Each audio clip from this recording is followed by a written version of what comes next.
list of most searched keyword or phrases from web analytics. Pick the top relevant phrases and create content using these keywords. So क्या होता है कि आपको ये पता करना बहुत ज़रूरी है कि किन कीवर्ड्स पर आपकी सर्चेस सबसे ज़्यादा हो रही है। अगर हम लोग उन्हीं कीवर्ड्स को अपने कंटेंट में इंक्लूड करते हैं तो हमें एक बेटर माइलेज मिलता है। ठीक है, एक मिनट दीजिए।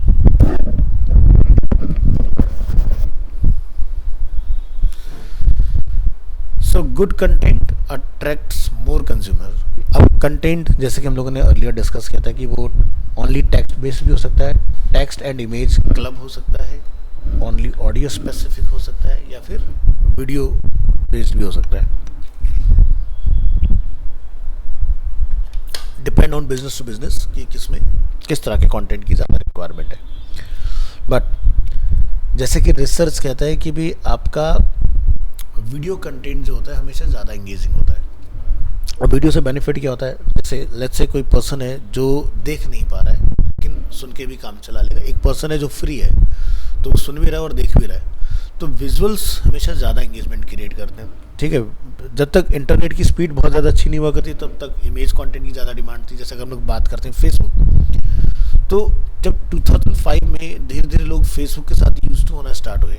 ठीक है, तो क्या था ना कि पहले फेसबुक से पहले इंटरनेट के ऊपर जो सबसे ज़्यादा पॉपुलर था वो होता था गूगल का अपना एक प्रोडक्ट ऑर्कुट की बहुत डिमांड हुआ करती थी और इसकी पॉपुलैरिटी बहुत ज़्यादा थी।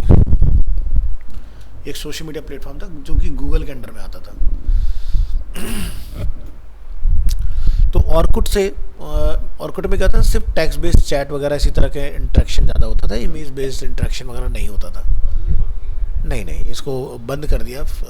गूगल कभी भी ऐसी चीज़ें नहीं रखता जो उसके कंपटीशन में आती हैं, वो हमेशा उसको डिस्कंटिन्यू करके किसी नई चीज़ पे फोकस करता है, क्योंकि दो लोग सेम डोमेन में अगर उतरते हैं तो फिर ट्रैफिक इधर उधर जाने वाली बात रहती है। अब जैसे गूगल का एक्सपर्टीज उसका सर्च इंजन है, उसमें उसका कोई तोड़ नहीं है, वो उसको हमेशा बेहतर से बेहतर बनाता है। ये तो बस क्या है कि सपोर्टिंग में उसके एलिमेंट्स होते हैं जिससे ज़्यादा से ज़्यादा इंगेजमेंट बना रहे हैं हर वक्त। तो जैसे गूगल प्लस बना था, फिर उसने उसको भी बंद कर दिया 2019 के अंदर कि भाई नहीं, अब इसके ऊपर इंगेजमेंट उतना नहीं है, डिस्कंटिन्यू करो, कुछ नए प्रोजेक्ट पे काम करो। तो गूगल के बहुत सारे डिविजन्स हैं जिसमें हमेशा नई नई चीज़ें आती रहती हैं, बनती रहती हैं। जैसे आजकल एक गूगल वन चल रहा है, नोटिस किया होगा आपने?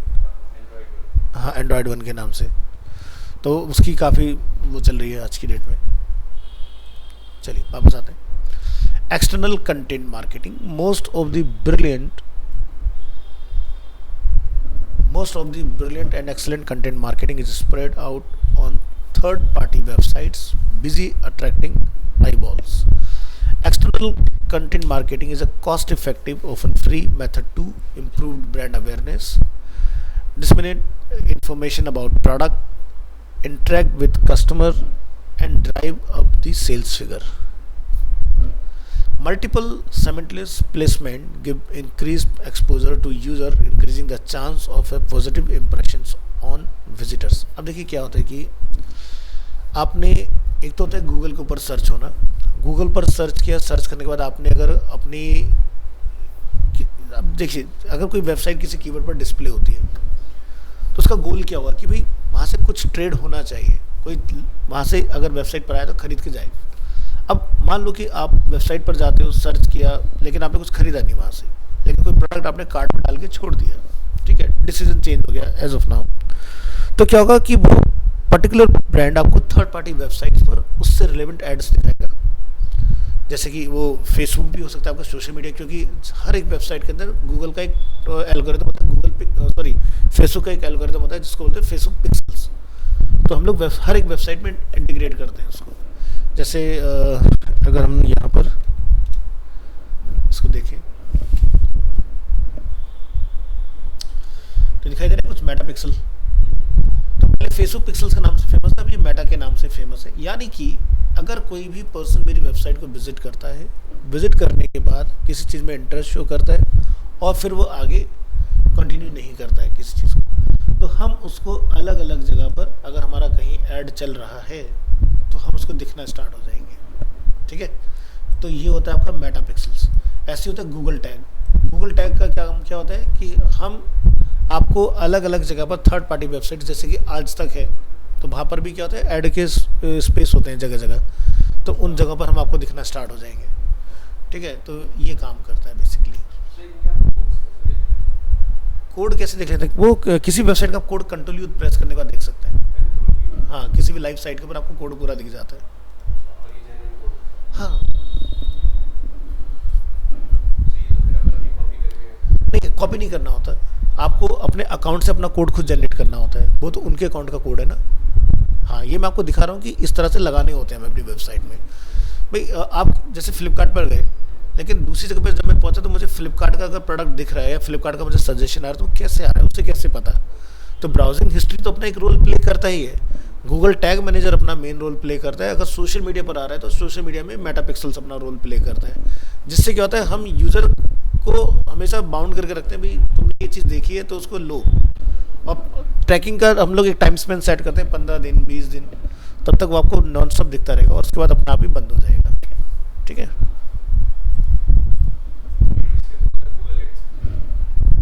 क्या गूगल एड्स का तो काम होता है ऐड दिखाना, लेकिन ऐड तक पहुंचाने का काम होता है टैग मैनेजर का। ठीक है, ऐसे मेटा पिक्सल्स, ठीक है, जिसको हम लोग पहले फेसबुक पिक्सल्स के नाम से जानते थे, उसका काम ये है कि सोशल मीडिया में हम वो फीड दिखाना स्टार्ट करें आपको। भाई आपने इंटरेस्ट शो किया किसी प्रोडक्ट में, तो आप ऑटोमेटिक देखो। अब जैसे आप एग्जांपल के तौर पर अभी ऑजीवा का अपना एक वो चल रहा है, बर्थडे चल रहा है, तो उसमें क्या है, आप कोई भी प्रोडक्ट एक बार देख लो बस उनका, और उसके बाद आप कहीं भी जाओ, हर जगह आपको वो ट्रैक करेंगे, क्योंकि अग्रेसिव मार्केटिंग इसी को बोला जाता है कि जहाँ भी यूज़र जाए वहाँ आप दिखो। ये चीज़ जैसे गूगल का अपने एक बहुत है ना, जहाँ आपकी नज़र वहाँ हमारी पहुँच। ठीक है, तो हर जगह आपको ट्रैक करके आपको देखो, सीधी सी बात है। जैसे एग्जांपल ऐसा समझो कि आपको चॉकलेट पसंद है, ठीक है, मैंने आपको ऑफ़र किया, आपने मना कर दिया अभी के लिए, बट मैं बार बार आपको बोलूँगा चल यार ला देते थोड़ा सा। तो मार्केटिंग वही चीज़ है कि आप किसी भी पर्सन को कन्विंस कैसे करते हो। एक बार में नहीं होगा, 2 बार में नहीं होगा, कभी कभी तो होगा। तो अब मार्केटिंग क्यों करी जाती है, और एक अगर हम लोग देखते हैं ट्रेडिशनल मार्केटिंग, एक पर्सन है जो डोर टू डोर मार्केटिंग करता है, आपके यहाँ आता है, वैसे उसकी अप्रोच बड़ी तगड़ी होती है, कन्विंस कर देता है, वो प्रोडक्ट लेने पर मजबूर कर देता है। इस तरह के लोग बड़े खतरनाक होते हैं, वेल ट्रेंड होते हैं। ठीक है, ईयर्स ऑफ एक्सपीरियंस उनके पास कि कैसे काम निकालना है। वो दुनिया जान की तारीफ करके अपने प्रोडक्ट की दुनिया जान की खूबियाँ गिना देगा, चाहे तुम्हारे लिए वो यूजलेस ही क्यों ना हो। तब भी आपको लेना पड़ेगा। वो निकला है तो देख ही जाएगा वो आपको, ये नहीं तो ये नहीं तो। वैसे ही क्या होता है कि हर किसी बंदे का पेशेंस उतना नहीं होता। अब जैसे आज की में देखा जाए तो हर कंपनी के अंदर एक सेल्स का डिपार्टमेंट होता है। आप देखते हो कि बेचारों का उनका रोल ऐसा है कि उन्हें बार बार कांटेक्ट करना ही है। ठीक है, जैसे पहले होता है सॉफ्ट कॉल में आप सीधे अप्रोच करोगे। एक तो होता है जैसे कि मैंने इंटरेस्ट शो किया और मेरे पास कॉल बैक आया, ये सबसे बढ़िया चैनल है।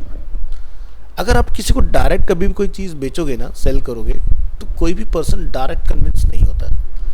हम किसी प्रोडक्ट में इंटरेस्ट क्यों शो करते हैं, क्योंकि मुझे कहीं ना कहीं उसकी नीड है। अब जैसे एग्जांपल के तौर पर अगर कोई पर्सन फिटनेस से रिलेटेड कुछ ऐसा ढूंढ रहा है, सप्लीमेंट वगैरह, ठीक है, कि उसको वेट गेन करना है, तो वो सर्च करेगा और फिर उसके बाद उसको उस तरह के जो कंपनी होंगी वो टारगेट करना स्टार्ट करेंगे। एक पर्सन है जो बहुत फैटी है, तो उसको बेसिकली डिटॉक्स वगैरह करने के लिए उस तरह के कुछ प्रोडक्ट्स चाहिए। ठीक है, तो उसमें फिर प्लेक्स आपका ब्रांड हो गया, न्यूट्रिशन आपका एक ब्रांड हो गया, ऑर्गेनिक न्यूट्रिशन करके आता है, या फिर आपका ये हो गया क्या कहते हैं, ओजीवा आज के डेट में काफ़ी ट्रेंडिंग चल रहा है। तो ऐसे बहुत सारे हैं। पैंडमिक की बात अगर आप देखोगे 2020 के बाद से फूड सप्लीमेंट्स के अंदर, वेलनेस के अंदर बहुत सारे ब्रांड आए। ठीक है, इवन छोटे बच्चों के लिए भी, जैसा अगर आप देखो तो एक कंपनी है लिटिल जॉय के नाम से। ठीक है, उन्होंने ज़बरदस्त तरीके से पूरा मार्केट को कैप्चर करके रखा हुआ है, लिटिल जॉय, ये देखो। ठीक है, इस तरह के आपने एडवर्टीजमेंट्स वगैरह देखे होंगे। अब इन्होंने क्या चीज़ क्रैक की, अब भाई बच्चे को नूडल पसंद होता है, ठीक है, तो उन्होंने हेल्दी नूडल्स बना डाले।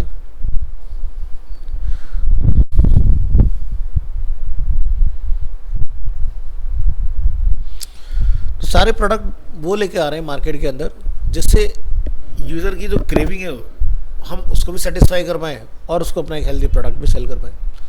तो ये लिटिल जॉय आपको एक दिखाई देगा। इसी तरह से अगर हम और बात करें, जैसे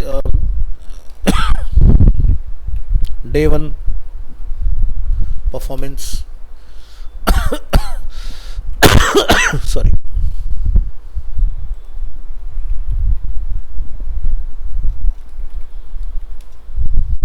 ये कंपनी है,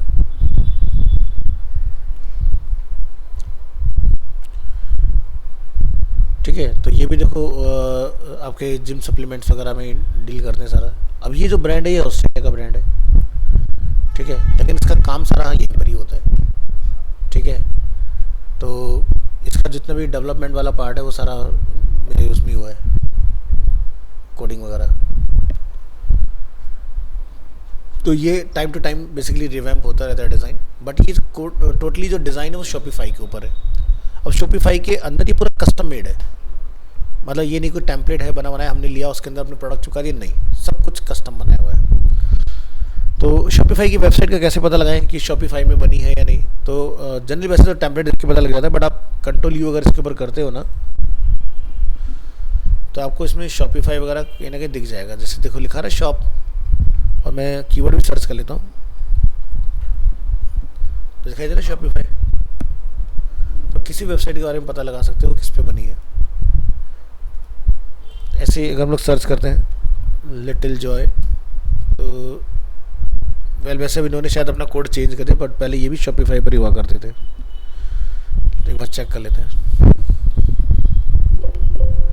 अब इन्होंने हटा दिया इस पे से, क्योंकि अभी काफ़ी पॉपुलैरिटी इन्होंने जो है अपना गेन कर लिया है। क्योंकि जब आप बड़ा कस्टमर बेस बना लेते हो तो शॉपिफाई से काम आपका उतना बढ़िया नहीं चल पाता। लेकिन इनिशियल लेवल पर अगर आपको ई कॉमर्स लॉन्च करना चाह रहे हो तो शॉपिफाई से बेस्ट कोई प्लेटफॉर्म नहीं है। शॉपिफाई क्या है कि जैसे वर्डप्रेस होता है ना, वैसे शॉपिफाई भी एक टेक्नोलॉजी है, उसमें भी हम पूरा का पूरा ई कॉमर्स के लिए जनरली इसको यूज़ करते हैं, ठीक है। अब इसमें एक जो प्रॉब्लम है, अब जैसे ये एक प्रोडक्ट बेस्ड वेबसाइट है, तो UI UX अकॉर्डिंग ये चीज़ यहाँ होनी चाहिए थी और ये पार्ट यहाँ होनी चाहिए था। सर्च मेरा फर्स्ट फोकस है इसके अंदर। कैटेगरी इन्होंने बहुत अच्छे से डिफाइन की, अगर ये कैटेगरी हम यहाँ डिफाइन कर पाते ऊपर बैनर से तो ज़्यादा अच्छा लगता हमें इसके अंदर। ऐसे बहुत सारे हैं, जैसे वेलनेस में अगर आप देखोगे तो जैसे फॉर मैन करके एक इंट्रोड्यूस हुआ ब्रांड, ठीक है। तो यहाँ पर अगर आप देखोगे ये आया, एक आया था मेंस मैटर, ये सब आपके आफ्टर पैंडमिक है, ये आप देखोगे। अब इसमें अगर हम लोग यहाँ पर जाते हैं और सर्च करते हैं, शायद ये भी हमें शॉपिफाई मिल जाए। हाँ, इन्होंने नाम चेंज किया बट ये भी उसी पे बने हुए हैं सारे के सारे। तो इस तरह की बहुत सारी कंपनियां हैं जो आ रही हैं जा रही हैं। जैसे एक और था हर्बल,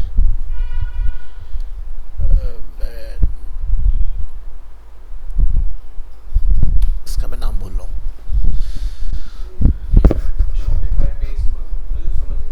देखो शॉपिफाई एक वेबसाइट है जहाँ पर हम अपना ई कॉमर्स स्टोर बना सकते हैं बिना किसी की हेल्प के, ठीक है। हाँ, तो यहाँ पर हमें अपना अकाउंट बनाना होता है, कुछ दिन के लिए ट्रायल होता है। आपको लगता है कि हाँ भाई मेरी जो रिक्वायरमेंट्स हैं, जो गोल्स हैं वो यहाँ से फुलफिल हो रहे हैं, तो आप यहाँ से बाय कर सकते हो। तो जैसे कि आप देखोगे 1500 रुपये पर मंथ में आप यहाँ पर अपने 10 इन्वेंट्री बना सकते हो, ठीक है। तो यहाँ पर आप देखोगे ये 5500, नहीं तो जितना बड़ा आपका बिजनेस उस तरह से आप अपने अकाउंट बना सकते हो। ये देखो, तो जो जैसे एग्जांपल के लिए एक उगाओ काफ़ी फेमस वेबसाइट है और ये शार्क टैंक में भी आए थे। तो सर्च करें अगर यहाँ पर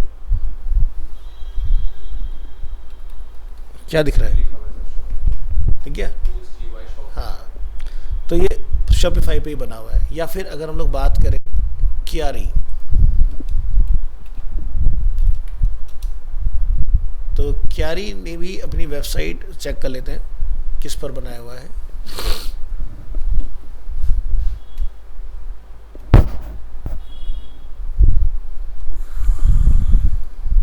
शॉपिफाई पर ही है, देख सकते हैं आप। तो ज़्यादातर ब्रांड क्या करते हैं कि भाई इतनी बड़ी पूरी टेक टीम को हायर करो, पैसा खर्च करो, क्यों करना है उन सब चीज़ों के ऊपर। सो बेटर इज़ कि आप अपना एक ई कॉमर्स यहाँ पर आके बहुत इजीली लॉन्च कर सकते हो। थीम बनी बनाई होती है, जस्ट आपने प्रोडक्ट लिस्ट करना होता है। मार्केटिंग काफ़ी इजी हो जाता है, सब कुछ इसके अंदर इंटरनली होता है।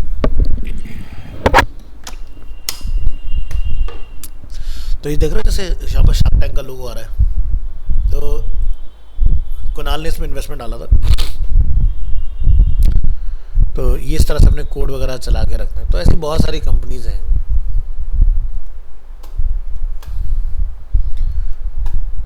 तो यहाँ पर तो एक्चुअली शार्क टैंक इंडिया में फेमस हुआ था उसके लिए। एक मिनट में ज़रा एक बच्चे को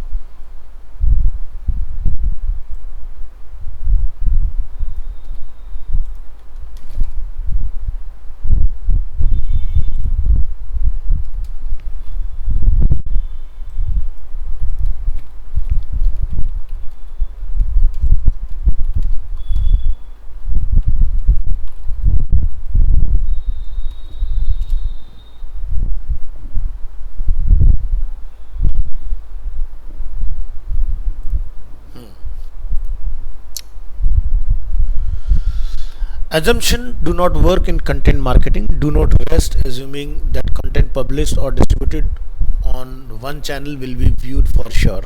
So मल्टीपल चैनल्स के ऊपर हमें अपने कंटेंट को शेयर करना होता है। जैसे मेजरली जितनी भी कंपनीज हैं वो Facebook, Instagram, LinkedIn, Twitter, Pinterest सभी चैनल्स को यूज़ करती हैं। सभी चैनल के ऊपर ऑडियंस डिफरेंट है, ठीक है। तो आप एक चैनल पर बिलीव नहीं करें कि भाई हमारा इसी से सब कुछ हो जाएगा।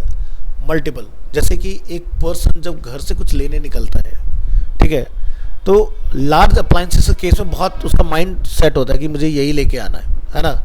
हाँ, अगर उसी प्राइस बजट में मुझे उससे बेहतर कुछ मिल रहा है, ठीक है, तो हाँ वो ज़रूर डिसीजन को इन्फ्लुएंस कर सकता है उसके। बट एक स्मार्ट कस्टमर कौन होता है कि अगर मैं घर से एक एग्जांपल के लिए अप्लायंस लेने निकलता हूँ, नो डाउट जो मैं माइंड मेकअप करके निकला उससे अच्छा मुझे मिल रहा है, बट मुझे ये करना है आफ्टर सेल सर्विस, क्योंकि नथिंग इज़ परमानेंट। कल को हो सकता है कुछ मेल फंक्शन उसमें अगर हो जाता है तो मुझे सपोर्ट किस तरह का मिलेगा, उसका सपोर्ट सेंटर नंबर ऑफ कितने हैं। एलजी को लोग अच्छा नहीं मानते, बट एलजी को फिर भी लोग प्रेफर जस्ट बिकॉज इसलिए करते हैं क्योंकि उसकी आफ्टर सेल सर्विस नंबर 1 है, ठीक है। अगर आपका एसी समर पीक समर में ख़राब हो रहा है तो सेम डे आपके सोल्यूशन आपको मिल जाएगा, या इंजीनियर आपको विजिट ज़रूर कर लेगा, ठीक है। और मे भी हो सकता है नेक्स्ट डे आपकी प्रॉब्लम भी सॉल्व कर दी जाए, बट उनकी कोशिश होती है सेम डे टिकट क्लोज किया। क्योंकि देखो सीधी सी बात है, एक कस्टमर को ऑनबोर्ड कराने के लिए क्या चाहिए, सपोर्ट, ठीक है। बहुत सारे ब्रांड मार्केट में, जैसे अगर हम लोग देखेंगे ओ जर्नल जो बहुत फेमस है, ठीक है, हम उसको दुबई बेस्ड बोलते हैं कि भाई जो वहाँ चल सकता है, तो इंडिया में तो उतनी गर्मी होती नहीं है। बट ओ जर्नल के केस में अगर देखा जाए, no doubt product is excellent, but उसके सपोर्ट वगैरह जो है वो उतने एक्सेलेंट नहीं है, टाइम टेकन प्रोसेस है। अब पीक समर्स में अब ऐसा तो है नहीं कि भाई आप बैकअप में एक एसी ला के लगा लो, या तो चलो घर बहुत बड़ा है, इस रूम में नहीं उस रूम में सो जाते हैं, बट हर किसी के लिए उतना पॉसिबल नहीं है, फिजिबल नहीं कि वो 3-4 एसीज अपने घर में अफोर्ड कर पाएगा। तो आपके लिए तो डिस्टर्बेंस हो गया ना।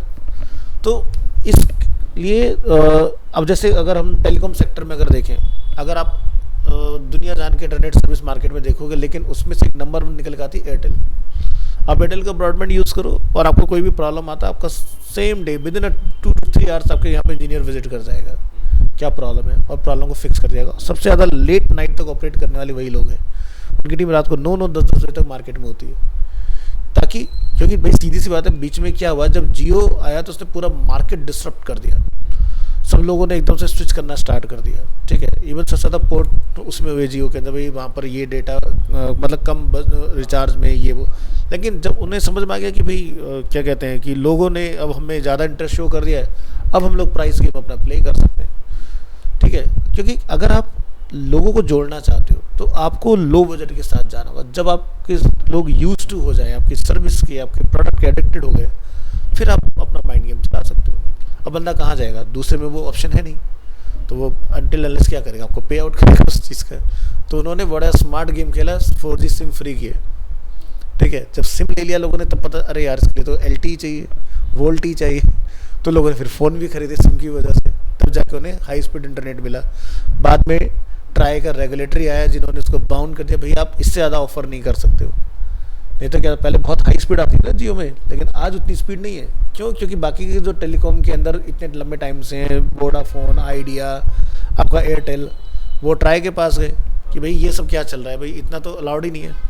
ठीक है, आपको याद होगा जैसे आई डोंट नो वो कितना रियल है या नहीं है, बट बीच में ऐसा हुआ था जब जियो का जो वो चला था 5G स्पेक्ट्रम जब टेस्टिंग में था, इलेक्ट्रिक आपको सबसे ज़्यादा शॉक फील होते थे, कोई भी मेटल चीज़ टच करो, एक दूसरे को टच करो, इलेक्ट्रिक चार्ज बहुत ज़्यादा था, वो 5G की वजह से हो रहा था। उसके बाद वो चीज़ें फिर अपना भी नॉर्मल हो गई जब ट्राई ने रेगुलेशन लगा दिया कि आप ज़्यादा स्पीड ट्रांसमिट नहीं कर पाओगे, ये सारी चीज़ें। तो आज की डेट में आप देखो तो एयरटेल और जियो में कोई डिफरेंस नहीं रह गया। और सबसे बड़ी कमाल की बात कि जियो जब भी मार्केट में आता है उसका हमेशा से एक गेम प्लान होता है कि जो मेरा कॉम्पिटिटर उसको उखाड़ दो, अकेले हम ही चलेंगे। तो जैसे कि वोडाफोन और आइडिया मर्ज हो गए, नहीं होते तो उखड़ जाते। देखो वोडाफोन क्या है, एक इंटरनेशनल कंपनी है, और जो आइडिया है वो आपका जो क्या बोलते हैं आदित्य बिरला ग्रुप, उनके अंडर का बेसिकली है। तो दोनों मिल, आइडिया के पास देखो क्या था ना, आइडिया से पहले अगर आप इसकी केस स्टडी उठाओगे तो पहले होती थी कंपनी एस्कोटेल, एस्कोटेल से ये बनी आइडिया, और आइडिया से बनी है फिर VI। आइडिया के पास अपना कभी खुद का इंटरनेट था ही नहीं। आइडिया ने हमेशा इंटरनेट वोडाफोन से खरीद कर लोगों को तक पहुँचाया। ठीक है, लेकिन एयरटेल के पास अपना खुद का इंटरनेट था, रिलायंस के पास अपना खुद का इंटरनेट था। तो पहले के टाइम में अगर देखा जाए तो रिलायंस ने लोगों की बैंड बजाई बहुत ज़्यादा। आज की डेट में अगर सेलफोन इतने अफोर्डेबल हैं तो वो जस्ट बिकॉज ऑफ रिलायंस, क्योंकि उन्होंने 500 रुपये की EMI के ऊपर फ़ोन निकाले थे। एक टाइम था, मुझे आज भी याद है, जब हमने अपना सबसे पहला फ़ोन खरीदा वो 25,000 रुपीज़ का था। उस ज़माने में लोगों की सैलरीज हुआ करती थी, गवर्नमेंट में बता रहा हूँ, 1500 रुपये, 2500 रुपये, 3500 रुपये बहुत बड़ी बात हुआ करती थी।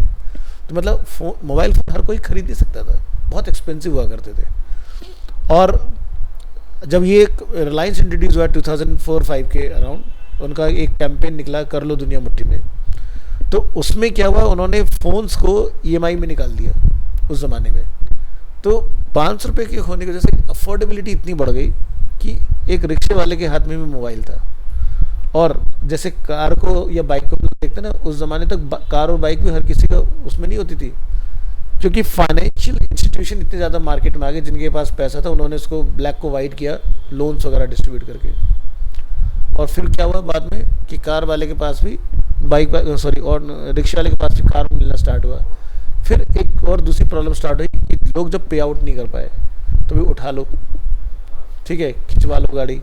तो उस कंडीशन फिर गवर्नमेंट को बीच में आना पड़ा कि भाई आपने अगर किसी को दिया तो आप उससे ले नहीं सकते हो ज़बरदस्ती, ठीक है, क्योंकि आपने बैकग्राउंड चेक पहले क्यों नहीं किया। तो इस वजह से आज की डेट में लोन जब कोई लेने जाता है तो so many different types of background check होते हैं, तब जाके चीज़ें मिलती हैं। नहीं तो पहले इतना सरदर्दी नहीं होता था, चाहिए दो। पहले तो बैंकों का टारगेट होता है कितना लोन दे सकते हो। अब गवर्नमेंट बैंक के पास तो देगा नहीं, गवर्नमेंट बैंक ने भरोसा किया बड़े बड़े व्यापारियों के ऊपर, ठीक है, क्या हुआ उसके बाद में, वो लोग पैसे लिया भाग गए। जैसे अगर आपने मालिया साहब का सुना होगा, आज कहाँ है, लंदन में, यहाँ से कर करा के। ऐसे अगर पंजाब नेशनल बैंक का देखो तो उसमें भी कोई गुजरात के वो थे डायमंड मर्चेंट, तो वो लेके निकल के अपना बहुत तगड़ा लोन लिया और अपना गायब हो गए यहाँ से।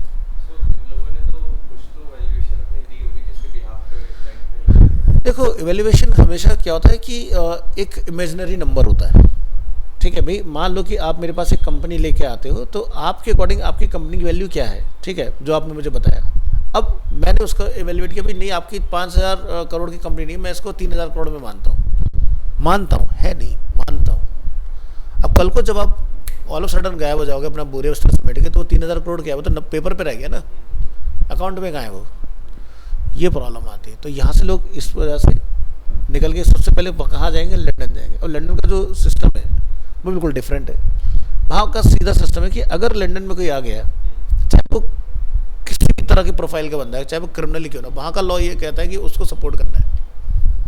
हाँ, तो बड़ी तगड़ी स्पेशल परमिशन लगती तब जाके वहाँ से किसी को निकाल के लाया जा सकता, नहीं तो निकाल के नहीं ला सकते। ये सिस्टम है। अब जैसे आप देखते हो ना कि स्विस बैंक का आपने नाम सुना होगा, लोग वहाँ पर क्यों डालते हैं, क्योंकि वहाँ का सिस्टम ही अलग है। वहाँ से कोई भी गवर्नमेंट उस पर दबाव नहीं बना सकती स्विस के ऊपर कि भाई यहाँ पर ये इंडिया का इतना पैसा यहाँ पर जमा है, बहुत जमा है, बड़े बड़े लोगों के वहाँ पर हैं, लेकिन गवर्नमेंट कुछ नहीं कर सकती। जो उसमें गया, जिसका डला है वही कर सकता है, या उसके ब्लड रिलेशन में जिसको नॉमिनेट किया गया होगा उसके अंदर एज अ नॉमिनी, अदरवाइज कोई कुछ नहीं कर सकता उसके अंदर। तो लंदन का रूल बड़ा डिफरेंट। तो विजय माल्या लंदन क्यों गए, क्योंकि रूल्स वहाँ के जो हैं वो मुझे वहाँ पर प्रोटेक्ट करते हैं। आप बिंदास वहाँ घूमो, हाँ अगर बाहर निकले वहाँ से तो दर्द होते जाएंगे। तो ऐसी चीज़ लगी पड़ी। तो इसके बाद में फिर यहाँ पर की बहुत सारी प्रॉपर्टीज़ वगैरह जो थी वो नीलाम हुई थी, ऑक्शन हुई थी उन सब चीज़ों की। यही करते हैं। इसके ऊपर एक हाल फिलहाल में एक मूवी भी बनी थी, अगर आपने देखोगे, एयर होस्टेस करके कुछ मूवी आई थी जिसमें करीना कपूर, तब्बू और कृति सनन ये सब उसमें थे, इस तरह से। नहीं, हम तो कंटेंट में हैं तो हमें तो सब देखना पड़ता है, क्योंकि रेफरेंस हर जगह से मिलता है।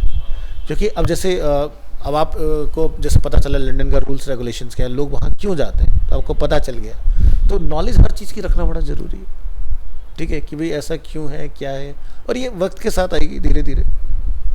खैर ये ऑन रिकॉर्ड हो गया तो फिर आई डोंट नो कि शायद हो सकता है इसको हटा दिया जाए, यूट्यूब की वायलेशन पॉलिसी में चला गया। मुझे माइक को म्यूट करना चाहिए था, बट एनीवेज आगे देखते हैं। So propagate the message is as many formats as possible to reach current and potential customer base. तो फॉर्मेट्स क्या क्या हो सकते हैं, जैसे कि आपने कहीं पर इमेज बेस लगा दिया। अब जैसे आप जब हम कोई डालते हैं, स्टोरी का ऑप्शन होता है, रील का ऑप्शन होता है ना, शॉर्ट्स का ऑप्शन होता है। अब जैसे आज के में देखोगे यूट्यूब के अंदर भी एक पोस्ट का ऑप्शन डाल दिया गया है, आप यूट्यूब में पोस्ट भी डाल सकते हो। पहले से नॉर्मल हम लोग वीडियो वगैरह ही डाल पाते थे या शॉर्ट्स डाल पाते थे, पोस्ट भी डाल सकते हो एज अ इमेज, पॉसिबल है। तो जितने भी पॉसिबिलिटीज़ हैं कि कंटेंट को किस किस तरह से डाल सकते हैं, तो वहाँ डालो। अब जैसे क्यों ऐसा किया जाता है भाई, नहीं पता ना कि हर यूज़र के पास इंटरनेट सेम अमाउंट में अवेलेबल है कि नहीं है, या डिवाइस उतना कैपेबल है कि नहीं है। चलो वीडियो नहीं चल रहा, इमेज तो दिखेगा, वो चीज़ है। Interested user will visit your website for more information if information is not posted at places where he or she is likely to look at, you stand to lose a prospective sales opportunity. Employ all the tools provided by the Wild Web toolbox to ensure that your content works for you effectively in the online marketing realm. realm क्या होता है, reality, क्योंकि online marketing क्या है, एक virtual reality है।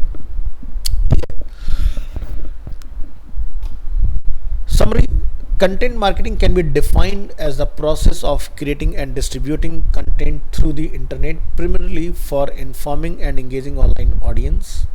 Online content marketing can also develop as a tool to attract search engines in pulling the page for more search results. In the world of web marketing, your identity is defined as governed by what you publish.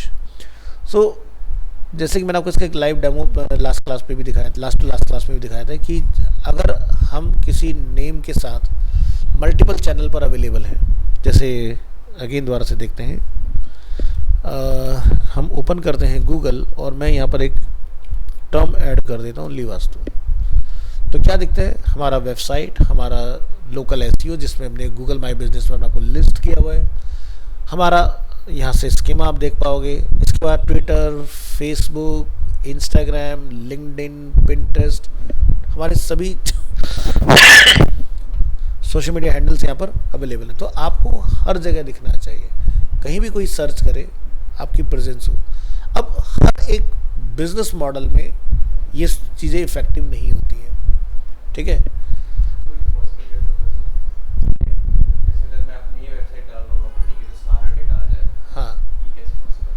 देखो इसके लिए basically क्या होता है ना कि आपको एक तो इस लेवल को अचीव करने में थोड़ा सा टाइम चाहिए, तकरीबन मान के चलो 5 से 6 महीने।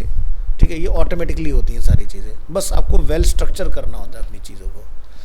तो नेम देखो क्या होता है, एक सबसे बड़ा रोल होता है कि जब हम कोई सोशल मीडिया अपनी प्रोफाइल बनाए, समटाइम्स क्या होता है कि हमने डोमेन खरीदा, डोमेन खरीदने के बाद ये हुआ कि हमने अपने पेज का नेम प्लान किया। अब कोशिश ये करोगे तो डोमेन का नेम होगा, भाई मेरे पेज का नेम होगा।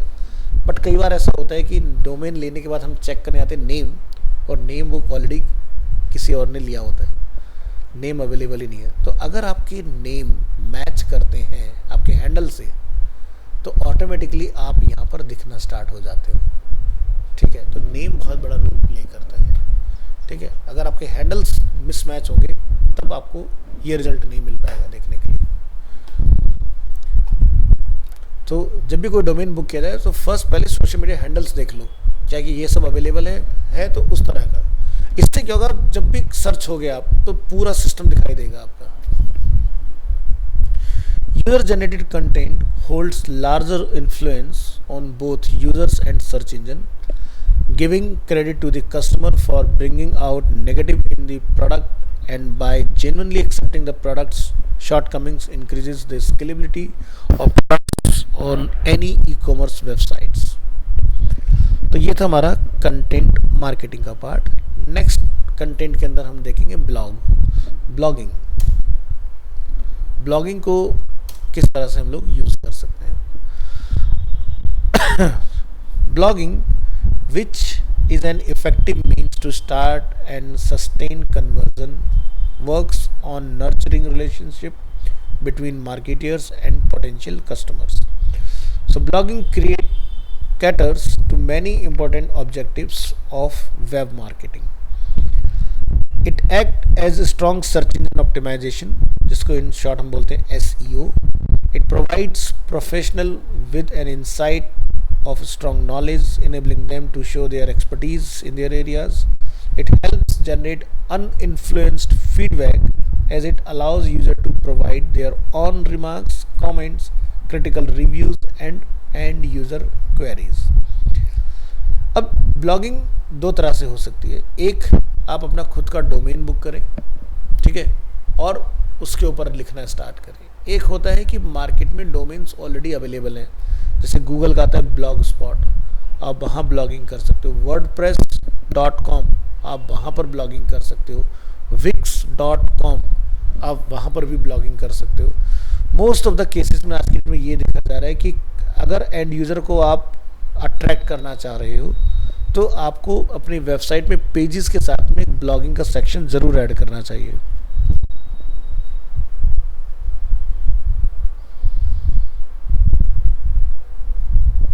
ठीक है, जहाँ पर आप अपने सर्विस से रिलेटेड अपनी केस स्टडीज, अपनी एक्सपर्टीज, उस तरह के आप कंटेंट को लिख कर डाल पाओ। अब जैसे एग्जांपल के तौर पर मार्केट में एक बहुत फेमस वेबसाइट आई जिसका नाम है फर्स्ट क्राई। ठीक है, फर्स्ट क्राई तकरीबन 14-15 साल ऑलमोस्ट होने वाले होंगे इस ब्रांड को। फर्स्ट क्राई ने मार्केट में एक पॉसिबिलिटी ढूंढी, उसको पता, उसने एक बहुत बढ़िया प्रॉब्लम को टारगेट किया कि भाई एक रूफ के नीचे सारी चीज़ें कैसे अवेलेबल कराया जाए। ई कॉमर्स तो बहुत है, मिक्स सब लोग बेच रहे हैं ये, लेकिन डेडिकेटेड है किड्स के लिए। ठीक है, कि यानी कि या तो जो मदर्स हैं जो एक्सपेक्ट कर रही हैं, या फिर कुछ जो बच्चे हो चुके हैं, हर तरह का सोल्यूशन हमें यहाँ से मिल जाता है। अब इन्होंने मार्केट प्लेस को कैसे अट्रैक्ट किया यहाँ पर कि भाई जब बच्चा हो जाएगा, न्यूबॉर्न होगा, तो उसको उस तरह की चीज़ें भी रिक्वायर्ड होंगी। तो बहुत सारे ब्रांड इनके साथ एसोसिएट हैं, जैसे अगर हम लोग यहाँ पर जाते हैं। अब जब बच्चे होंगे तो वो टॉय वगैरह भी उन्हें चाहिए होगा, तो उन्होंने टॉयज़ जितनी भी कंपनीज़ हैं या डायरेक्ट फैक्ट्री वगैरह से इन्होंने कॉन्टैक्ट्स बनाए अपने, और आप देखो यहाँ पर हर तरह के टॉयज़ आपको आज की डेट में देखने के लिए मिल जाएंगे। ठीक है, अब यहाँ देखो बाय ब्रांड, तो आप जैसे बेबी हक आप देख सकते हो, इंटेली बेबी, फेवन मंकी, बड़े बड़े ब्रांड ये यहाँ पर लेके आ चुके हैं। म्यूजिकल टॉयज़, छोटे बच्चे जो होते हैं तो वो काफ़ी अट्रैक्ट होते हैं इस तरह के प्रोडक्ट्स की तरफ। तो इन्होंने सबको लाके यहाँ पर एक जगह लिस्ट कर लिया। अब लिस्ट करने से क्या फ़ायदा हुआ, दोनों को बेनिफिट हो रहा है। जो मैन्युफैक्चरर है उसको सीधे वो मिल रहा है कि भाई मुझे बेचना कहाँ है, और इनको क्या बेनिफिट हो रहा है कि भाई हम अपना एक एक्स अमाउंट चार्ज करेंगे आपसे, वॉट जो भी आपकी कॉस्ट है उसके ऊपर हमने कुछ अपना कमीशन सेट किया होगा, जो कि मार्केट प्लेस जनरली करते हैं। तो हर चीज़ है, कपड़े लेने हो आपने, अब ये तो चलो इनका बिजनेस मॉडल हो गया। इसके अलावा इन्होंने एक बहुत बढ़िया फीचर ऐड किया ब्लॉगिंग में, फर्स्ट क्राई पेरेंटिंग। ठीक है, अब जो एक्सपेक्टिंग मदर है, ठीक है, तो आप अपना यहाँ पर जाके बताओ भाई आपका ड्यू डेट वगैरह क्या है, तो उसके हिसाब से पूरा पूरा कंटेंट प्लान हो जाता है ऑटोमेटिकली। जहाँ पर मूड स्विंग्स हो रहे हैं जैसे किसी को, या फिर जैसे किसी के पर्टिकुलर मंथ के हिसाब से क्या चीज़ें होती हैं, क्या सिनेरियोज होते हैं, किसी को लगता है यार मेरे साथ ये अचानक से क्या हो रहा है, तो वो सब यहाँ पर आपको इजीली पता चल जाएगा। या फिर अगर फादर के हिसाब से देखा जाए तो उसकी रोल रिस्पॉन्सिबिलिटीज़ क्या होती हैं उस टाइम के हिसाब से, तो वो सब कुछ आप यहाँ पर कॉन्फ़िगर करके कंटेंट को उसके अकॉर्डिंग देख सकते हो। बहुत अच्छा इन्होंने इस चीज़ को प्लान किया। इसके अलावा अगर डिलीवरी हो चुकी है तो उन्होंने इन्फेंट के लिए 6 to 2 ईयर्स के बेबीज़ के लिए क्या प्रिकॉशंस हैं, किस तरह का फूड वगैरह अब मदर ने लेना है क्योंकि बच्चे को फीड वगैरह कराना, टॉडलर के लिए क्या है, तो वो बहुत बढ़िया से इन्होंने अपना ब्लॉग को मेंटेन किया और बहुत ज़बरदस्त रिस्पॉन्स मिला इसका। तो बड़े बड़े ब्रांड जनरली आप देखोगे तो सभी के अंदर आपको आज की डेट में इस तरह की प्रैक्टिसेस देखने के लिए मिलेंगी। सॉरी।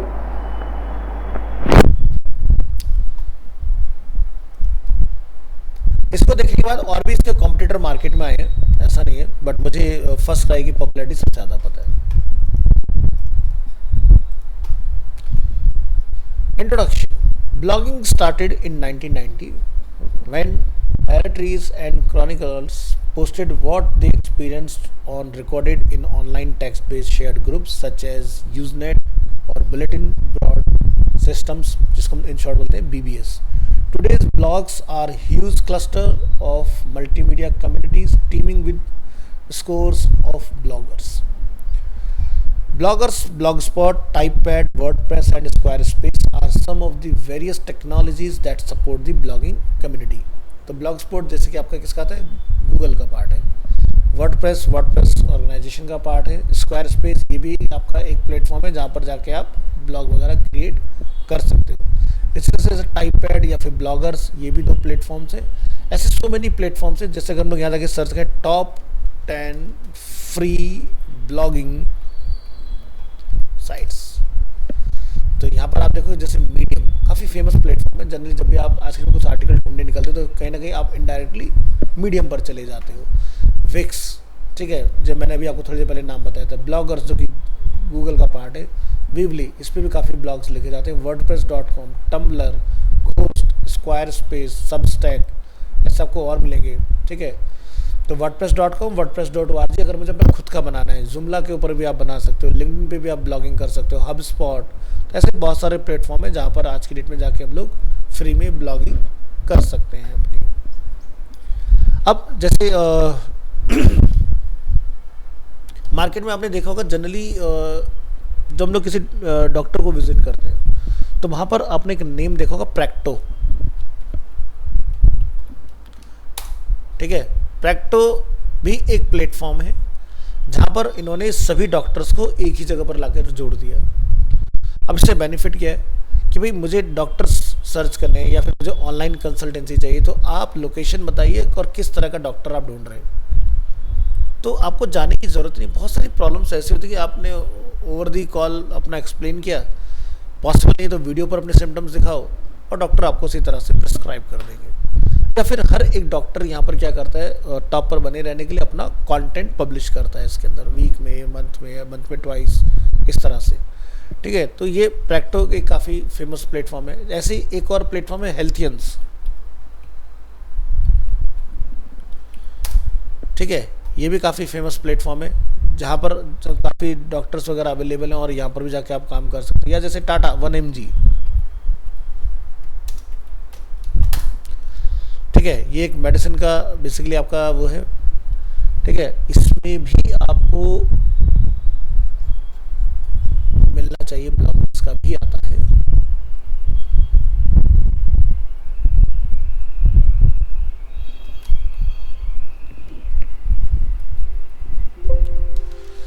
कुछ नाम है, मैं भूल रहा हूँ। फुटर अगर हम इसका देख पाए,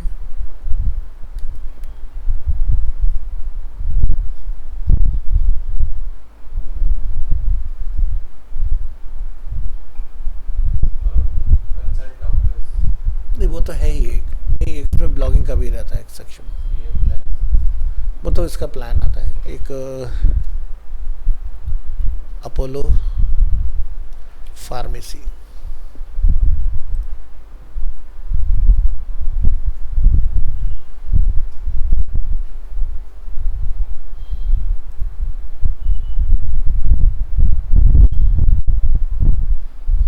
यहाँ देखो जैसे health condition, mental wellness, product आएंगे और सर्च करते हैं एक बार ज़रा,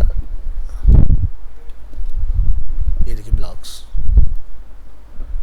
तो जहाँ पर जाके आप कैटेगरी वाइज डेटा एक्सप्लोर कर सकते हो। ठीक है, तो यहाँ भी रेगुलर पोस्टिंग अपनी चल रही, शायद उन्होंने नाम बदला है, कुछ देखना पड़ेगा, बट हर कंपनी आज की डेट इस प्रैक्टिस को यूज़ कर रही है। ठीक है, देखो क्या है ना कि इतनी वेबसाइट्स बन रही हैं आए दिन, जिसकी वजह से कंपटीशन बहुत ज़्यादा है। अगर आपने कंपटीशन में बने रहना है तो गूगल को अट्रैक्ट करने के लिए, अपनी वेबसाइट पर लाने के लिए आपको उसको कुछ नया देना पड़ेगा। अगर आप कुछ नया पब्लिश नहीं करोगे तो आपकी रैंक डे बाय डे नीचे जाना स्टार्ट हो जाएगी और आपका कॉम्पिटिटर आपकी पोजीशन को ग्रैब करेगा। सो बहुत ज़रूरी है, बहुत ज़्यादा। ठीक है, अब जैसे आपकी वेबसाइट है जो कि ज्वेलरी एक सेगमेंट के अंदर आती है।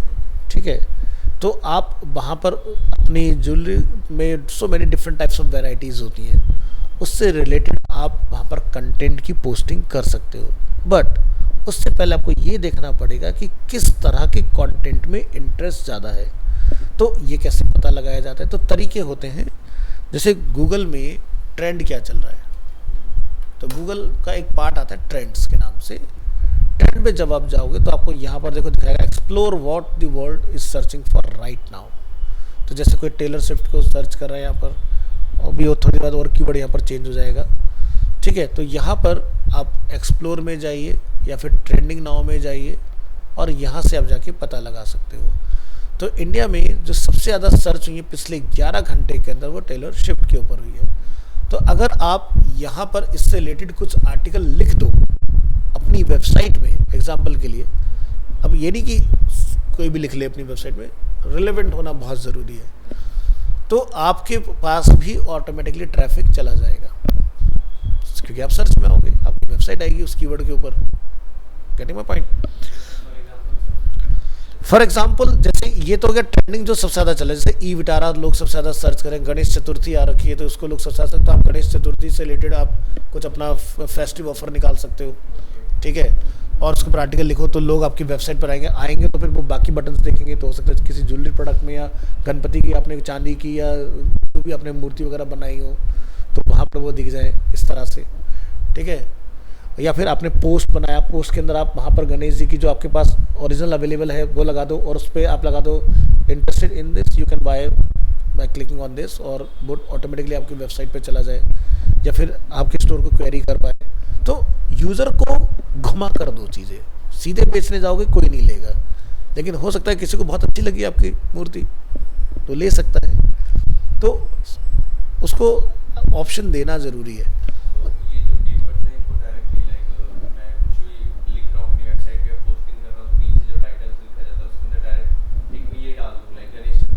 हाँ बिल्कुल, तो आपको बेनिफिट उसका मिलेगा,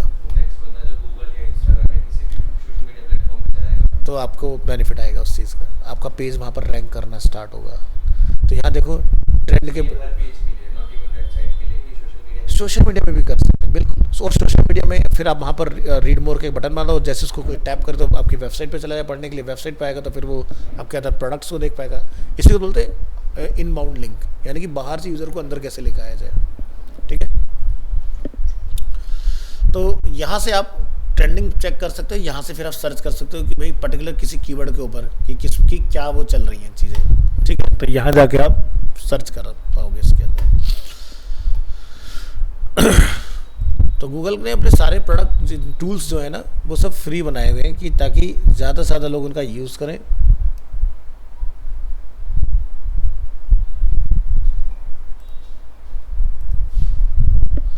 चलिए आगे बढ़ेंगे।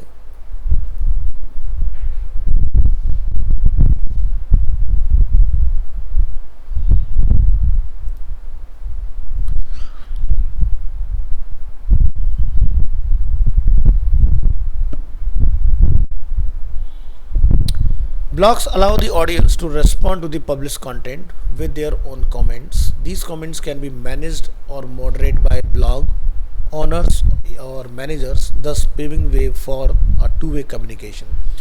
अब जैसे हम एक एग्जांपल लेंगे ANI न्यूज़। ANI के अंदर न्यूज़ आता है, लेकिन आप न्यूज़ में अगर नीचे आते हैं एंड में तो यहाँ पर कुछ भी कमेंट का मुझे ऑप्शन नहीं मिलता है। बट अदर एंड अगर हम आज तक को विजिट करते हैं और कोई भी न्यूज़ अगर आप ओपन करते हैं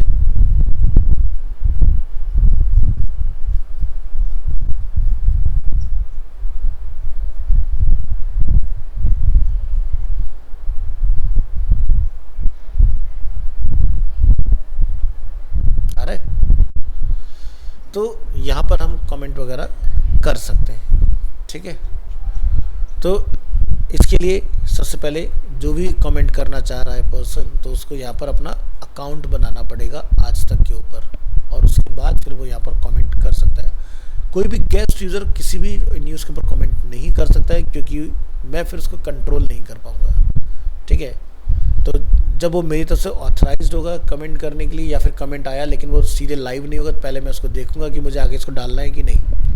ठीक है, तो वहाँ पर आप तो देखो क्या होता है कि जब हमारा अपना खुद का ओन डोमेन होता है ब्लॉगिंग के अंदर, तो क्या कमेंट आगे जाएगा मेरे कंट्रोल में होगा। लेकिन अगर मैं गूगल जैसे प्लेटफॉर्म पर हूँ या वर्डप्रेस जैसे प्लेटफॉर्म पर हूँ, .com.org होता है हमारे अपने लिए खुद के लिए, .com होता है वर्डप्रेस का अपना लाइव सीधा का ब्लॉग अपना बना सकते हो। तो वहाँ पर अगर कोई कमेंट आ गया तो उसको आप कंट्रोल नहीं कर पाओगे, चाहे वो अच्छा हो बुरा हो, फिर आप उसको वैसे मैनेज करोगे बातचीत करके। लेकिन अगर मेरे पर्सनल वेबसाइट के ऊपर कोई कमेंट आता है तो मैं उसको डिलीट कर सकता हूँ, ये मेरे पास कंट्रोल होता है। जैसे गूगल रिव्यूज़, आप ना तो गूगल से डिलीट करा सकते हो ना आप खुद कर सकते हो। आप एंड यूज़र की प्रॉब्लम का तो सॉल्व कर दो या फिर अच्छे कमेंट्स उसको नीचे भेज दो। ठीक है, लेकिन अनअटेंडेड नहीं रहना चाहिए, अटेंड करना बहुत ज़रूरी है। क्योंकि अगर आप किसी के नेगेटिव कमेंट को अगर अटेंड कर रहे हो तो अदर जो यूज़र आएगा तो उसको थोड़ा कॉन्फिडेंस आता है कि हाँ आपकी प्रॉब्लम्स को सुना जा रहा है। करेक्ट। ठीक है, अगर आप अटेंड ही नहीं करोगे तो आपके लिए फिर वो नेगेटिव मैसेज आता है एंड यूज़र के लिए। आज के डेट में रिव्यूज़ बहुत मैटर करते हैं। एंड यूज़र को पता है बॉट्स रिव्यूज़ भी हो सकते हैं। कुछ कंपनियां क्या करती हैं, रिव्यूज़ खरीदती हैं कि भाई जैसे मान लो कोई एजेंसी है, उसके पास 2-3 हज़ार अकाउंट हैं और रैंडमली वो अपना कमेंट आपके डालते रहेंगे या रिव्यूज़ आपके डालते रहेंगे। ठीक है, तो रिव्यूज़ का पैटर्न जो है वो भी समझना पड़ता है, क्योंकि कई बार लोग गड़बड़ करते हैं कि भाई रेगुलर डाल दिए। ठीक है, तो पैटर्न सब समझ में आता है कि कितना जेन्युइन है, टोन क्या है। हर बंदा तो सेटिस्फाई नहीं हो सकता, तो कहीं पर कोई 4 देगा, कोई 3 देगा, कोई 2 देगा, कोई 1 देगा। ठीक है, इस तरह से तो कमेंट जेन्युइन है या नहीं सब पता लग जाए। अब जैसे आप अगर किसी स्टोर पर जाओगे ऑनलाइन और वहाँ पर अगर आपको सारे पॉजिटिव कमेंट दिख रहे हैं, ठीक है, पॉजिटिव बहुत ज़्यादा है, नेगेटिव एक आध है, तो समझ जाओ कि वो प्लान किया हुआ है। क्योंकि किसी भी प्रोडक्ट के ऊपर अगर मैं कहता हूँ ये बॉटल है और 10 लोग अपना रिव्यू डाल रहे हैं, तो 10 में से आप मान के चलो कि 5 अच्छे होंगे और 5 आपके कम रेटिंग वाले होंगे। हर बंदा ये नहीं कहता नहीं भाई बहुत बढ़िया है। भाई अच्छा ठीक है, आप ज़्यादा वाटर स्टोर कर सकते हो, लेकिन कैरिंग करना तो थोड़ा मुश्किल हो गया ना फिर इतनी सारी उसको। तो चलिए इस तरह से आगे का पार्ट हम लोग नेक्स्ट क्लास पर डिस्कस करेंगे। ठीक है, आज के लिए इतना।